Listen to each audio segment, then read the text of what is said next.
I've thought about and have written about the Federal Reserve for a long time. I became fascinated with the monetary issue in the 1960s, having come across the Austrian economists, and especially Hayek and Mises. And I was very impressed with August 15th, 1971, because the predictions made in the 60s came about. Matter of fact, Henry Hazlitt made that prediction in 1944 when they set up Bretton Woods. He said it wouldn't work and it would fall apart, and it did. So that was a strong confirmation. But even after all these years of studying and reading and trying to figure out the system, I have come to a very fair and balanced approach to the Federal Reserve. I think there's no doubt that the Federal Reserve is immoral, it's unconstitutional, and it's a disaster, and we don't need it. So with that approach, I have worked hard in the Congress as well, being on the Financial Services, or the Banking Committee at one time it was called. And from the very first day of being in Congress, I have always been on that committee, and now have the position of being the subcommittee chairman for domestic monetary policy. I've always worked on the assumption that the the system that replaced the Bretton Woods system in 1971 would not be a good system. It would be much worse. It has been rather impressive that it's lasted this long, but I think the handwriting's on the wall. I think that's what we're facing today, that the dollar reserve standard, which the world has embraced for 40 years, has come to an end. I don't think there's any admission to this yet, and they believe they can patch it up, but I believe it has ended, and that the standard, the dollar reserve standard, has ushered in probably the world's biggest financial bubble in all of history, and yet they've still been able to patch it up and keep it together. But it seems to me like the total weight of the world financial system relies on a trust, which is a false trust from my viewpoint, in the dollar, that the dollar will be able to rescue everybody and anybody, whether it's our own treasury, whether it's our state finances, whether it's our cities and towns and around the world, and all the banks and all the corporations. And so far, this undertaking hasn't really destroyed the confidence in the dollar. I think one reason, when you look at the dollar in comparison to other currencies, of course, over a period of time, the value of the dollar has gone down. But there's still people buying dollars and loaning money to us at very, very low rates. But when you think about the comparison of the currencies, you have to think about what's our competition. And the competition is the euro and some others, so they're not necessarily very, very strong themselves. But when it comes to the purchasing power, which is the ultimate test of a currency, I don't think we're doing very well. Our government now admits that our consumer prices are going up approximately 4%. But if you use the old CPI, they're going up more like 8 or 9%. And if you compare cost of living increases for certain individuals versus others, it's much more painful. So if you're on Social Security, and this year they get a CPI increase, but a couple of years they did not, their standard of living has gone down, and it's been much worse for them. So if their cost of living is going down, going up, and their standard of living is going down, this is a reflection of the value of the dollar. But the Federal Reserve is an institution that was created by the Congress, and Congress has been totally derelict in their duties as far as oversight of the Federal Reserve. And I've argued this case along with many liberal Democrats over the years. Back there were some populists like Patman and Gonzalez from Texas, as well as even Henry Royce thought that there should be more supervision of the Federal Reserve. Their conclusions were different than mine, because they didn't particularly argue for constitutional money and commodity money, but they argued that the Congress should have more authority, that the Fed shouldn't act in secrecy, and yet for 100 years they've essentially been able to act on their own. But I'm convinced that in these last few years we have made tremendous progress. Essentially since the collapse of the financial markets in '08, we've gotten a lot more attention to the Fed. Last year we had a partial audit passed into Congress. We're getting more information. Lawsuits have helped us get more information.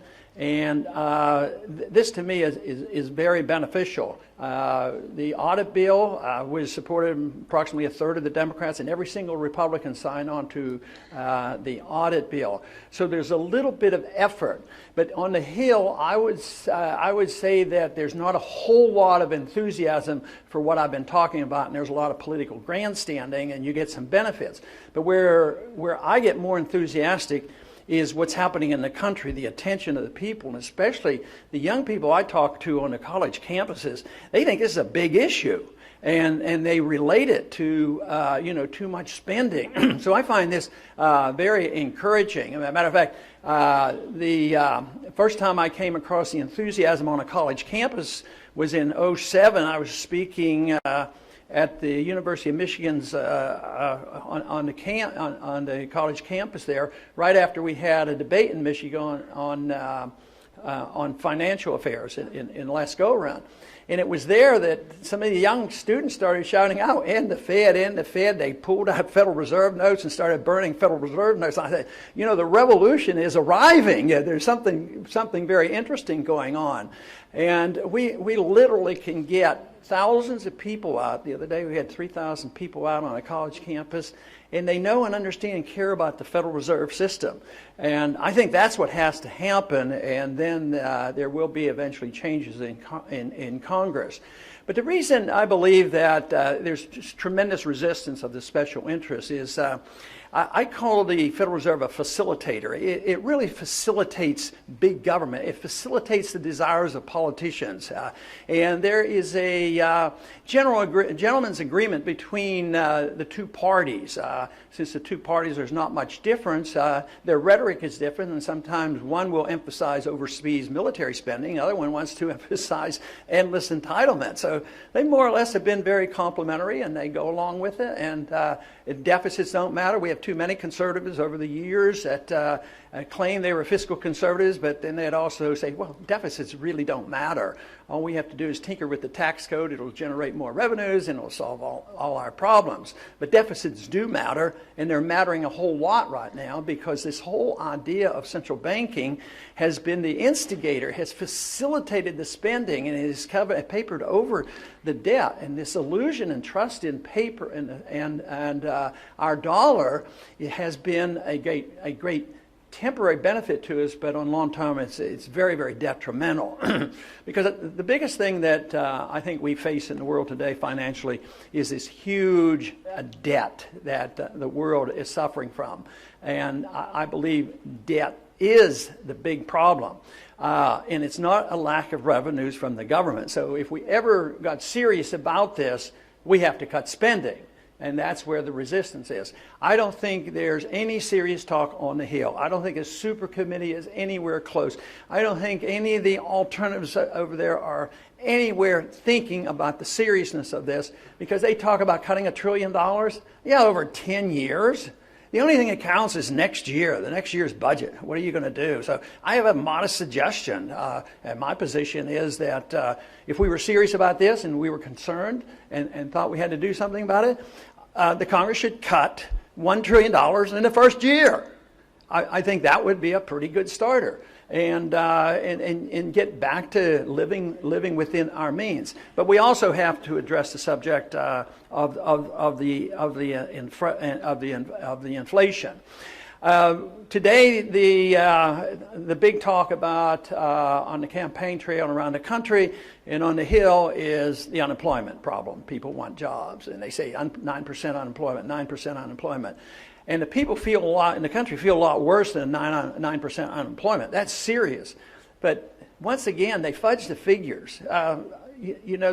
There's no reason to fully trust everything our government tells us, especially when things are going badly, whether it's on foreign policy or monetary policy, because they use the fear tactic to frighten people into, boy, yeah, the whole world's going to collapse unless we bail out the big banks and the big corporations.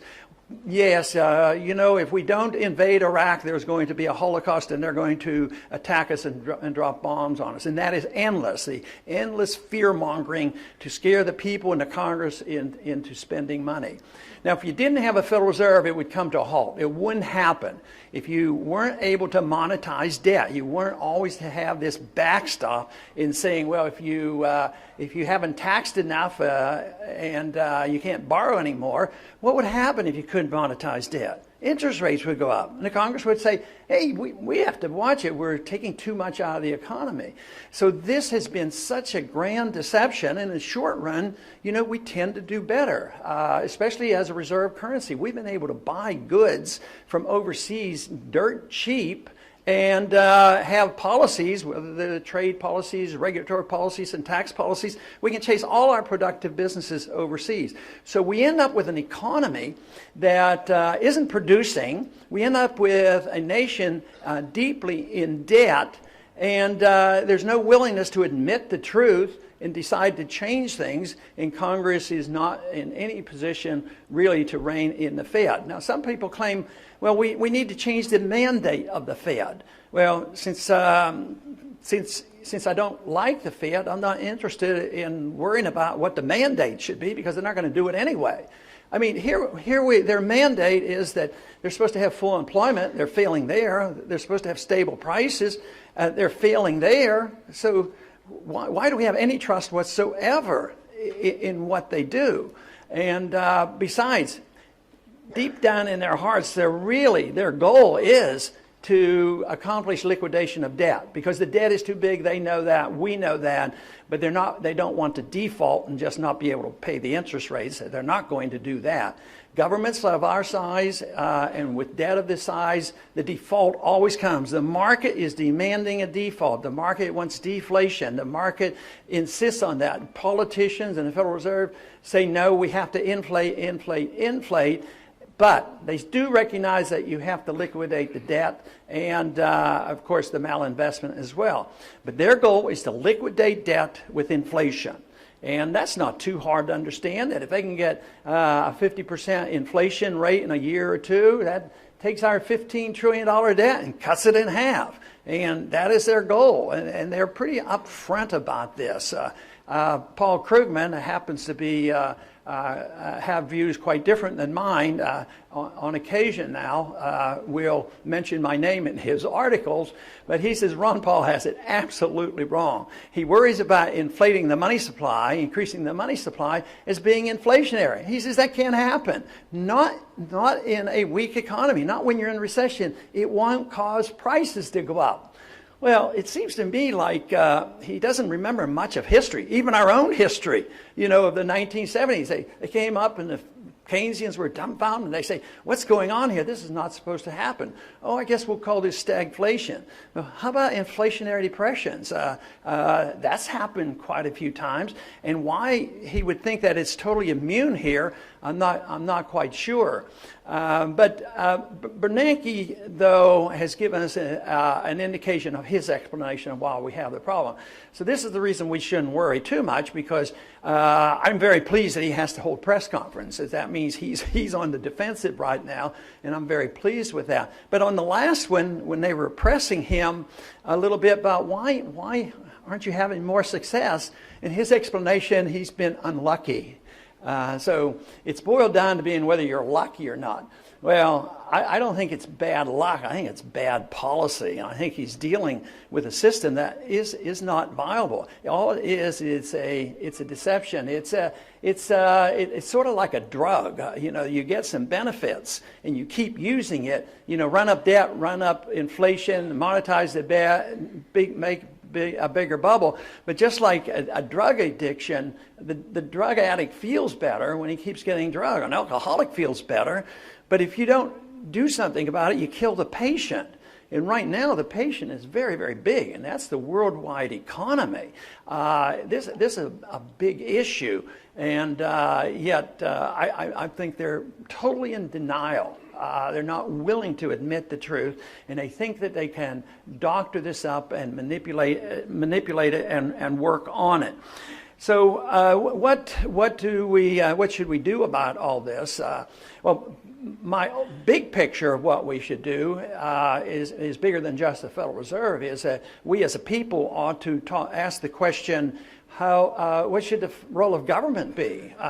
And does the Constitution have any meaning? Today, on the Hill, whether it's any of the three branches of the government, the Constitution really is down to the point has no meaning. So we have to decide whether the rule of law is worth something, and then we as a people have to decide what should the role of government be. Well, we followed the Constitution. The Constitution was written to restrain the federal government, and if you want government, it was supposed to be more local.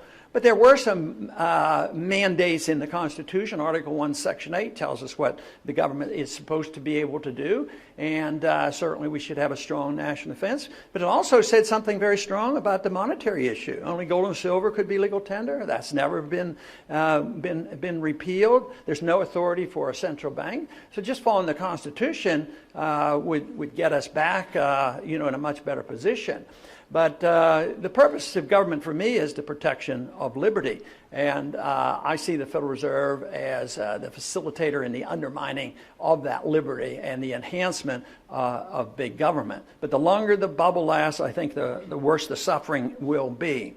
But what can we do? I've written as far back as the Gold Commission, the case for gold. But even in that dissent, I took the position that I wouldn't close the Federal Reserve down in one day. The Federal Reserve will close themselves down eventually when they destroy the money. But I don't want that to happen, either closing it down in one day or waiting for a collapse of this whole system. So my idea is sort of a copy of what Hayek had talked about.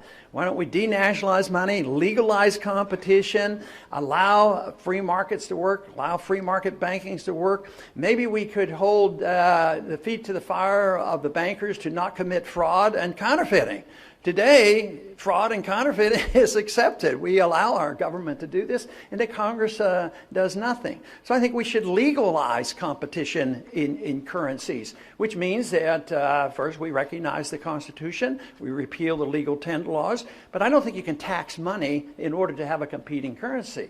So what we should do is take the taxes off silver and gold, and even allow private mints to issue gold. An individual not too long ago did that. He issued some coinage, and he was arrested. He was charged with counterfeiting as well as terrorism, and had all his gold and silver stolen. And it wasn't like he was doing it in secret like somebody would if he were counterfeiting. He was doing it in the wide open, it was wide open, yet the government does not want competition.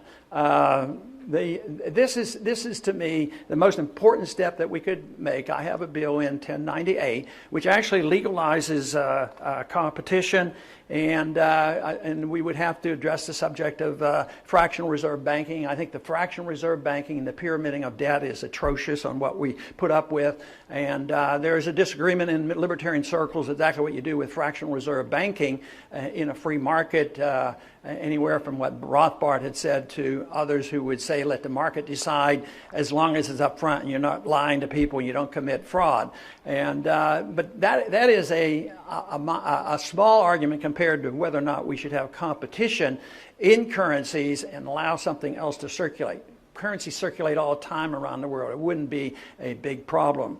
So I believe in a short period of time we will be forced into making these decisions. And there are others, I'm sure, thinking about it, and they would like to internationalize something different than the dollar reserve standard. They'd like to have another fiat currency and maybe a pretend alliance with gold, but they want to move the control into the IMF and the World Bank. I think that would be a disaster. I think what we need is just the restoration of the principles of liberty, defend our Constitution, and say free markets are more important. The government should be there to make sure that that functions and that property rights are protected and contract rights are protected. This monetary issue would not be that major if we allowed some competition to come in. Right now, though, we have a long way to go on that. But once again, I want to thank you for the invitation today and appreciate very much being here. Thank you.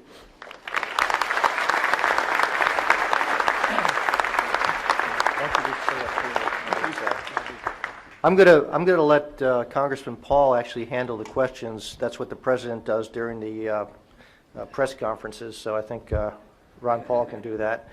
In order to have a period of time of transition of cutting back and getting the budget in order, I'm advising that just default on, that's in quotes, just don't pay the Fed, the $1.7 trillion and wipe it off the books, and that gives you a little window of opportunity where you can still live within the law of the debt increase. I think that would be a transition that would work. The Fed, I think, would object.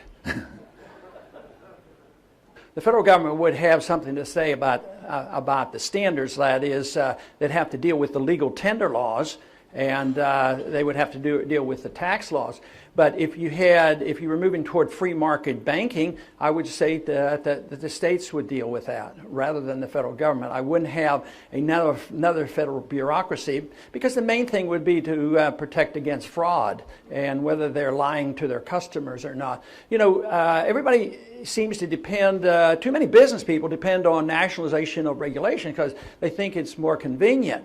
But, when Enron went bankrupt, it was state fraud laws that took care of that. So the SEC, didn't protect us. And what did they do? They passed Sarbanes-Oxley. Sarbanes-Oxley didn't protect us against, '08. And what did we do in '08? We had Dodd-Frank. So we just go on and on using federal regulations to compensate for these mistakes. But I think if you're legalizing freedom and you're looking for people to not commit fraud and protect contracts, I would rather do that at the state level. I understand even in Greece today, they're starting to use alternate currency, so they're driven to it. So I think that would be fine. But of course, the ideal world would be for all governments to endorse the fact and provide it internationally, because you wouldn't have competing devaluations of currencies that lead to trade wars. That's where our problem is today. I mean, just think of the squabbles that we're having now with China. China is making their currency too weak. Well, what about us? Don't you think we manipulate our currency? So, no, it'd be better to have it, more or less agreed upon by all the countries. But I think a major first step to prove that it would work, I would still argue the case for legalizing it domestically and see what happens. They're talking about this in Mexico right now, that they can have a parallel silver standard. So I think the market would determine that. If nobody wanted to use it, then we wouldn't have to bother with it. But, what they say on the surface on foreign policy in these wars, when they pretend that they don't want so many, like George Bush in 2000 said that he wanted a humble foreign policy and no nation building and no policing of the world. Well, that's exactly what they want, and that's what they do. So they would change it. I think McCain would win that vote, and that's why it's going to fall apart, and that's why they're not going to cut spending. They're going to keep doing this, and they're going to keep printing money. And the litmus test will be, how long will they take our money? And I think the world is engulfed with a bond bubble and a dollar bubble so huge that once they start moving out of the dollar into real assets, like they move out of currencies in Greece and Italy, their bonds, I think it's going to be catastrophic in size. But no, I have and even if those cuts went into effect, I consider them puny. They're not all this year. They're over a 10-year period. So they're in total denial. They're not being honest with themselves, and they're not being honest with the American people. But I think the American people know there's a big trouble. Some of the people out there demonstrating now are scared to death because they're on the receiving end of the welfare, and they're worried about it. And the other half are sick and tired of paying for it, and the politicians are still, fiddling, while the country burns. So I would think that they'll continue to do it, and I think the sentiment is so strong. All you have to do is look at some of these debates, where they think their political pluses are on, and that is to be the most militant possible. So I'm afraid McCain would win the vote. And the Austrian explanation of what happens to a society when you debase the currency is you wipe out the middle class. When you have sound money and markets and a maximum of freedom, that's where the middle class comes from.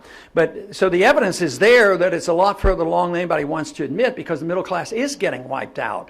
So here we have a system designed, you know, and I don't challenge their intent, because I think there's a lot of good intentions on the left who thought, well, you know, wouldn't it be nice for everybody to have a house? And if they don't qualify, we'll make them qualify. We'll make banks give loans. And we have the Fed to accommodate, so we'll have perpetual housing for everybody.